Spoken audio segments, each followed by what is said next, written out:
Well, my mother had courage, and she often went against the grain, and she prayed to God for wisdom. How could she get her young sons to understand the importance of intellectual development? And you know what? God gave her the wisdom, at least in her opinion.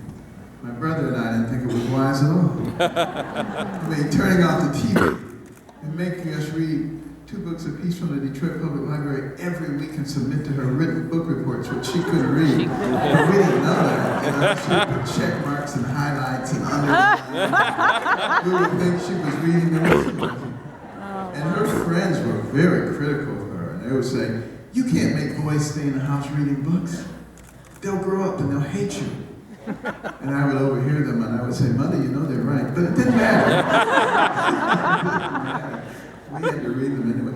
But the interesting thing is as I started reading those books about all kinds of successful people in all kinds of different fields, I began to understand something. And that is that the person who has the most to do with what happens to you in life is you. That's right. It's not somebody else. It's not the environment. That's right. And at that point, suddenly, poverty didn't bother me anymore. Because I knew that it was only temporary. Yeah. And that I had the ability to change it. And see, that is the key. When that's empowering. When you know you have within yourself the decision-making capability, and you can put the energy behind something, and you can make something happen.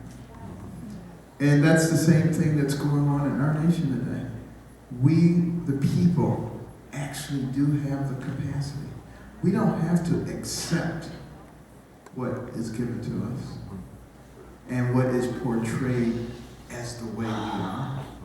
We actually get to decide how we are going to be, how we are going to act, what kind of nation we're going to have. Yeah.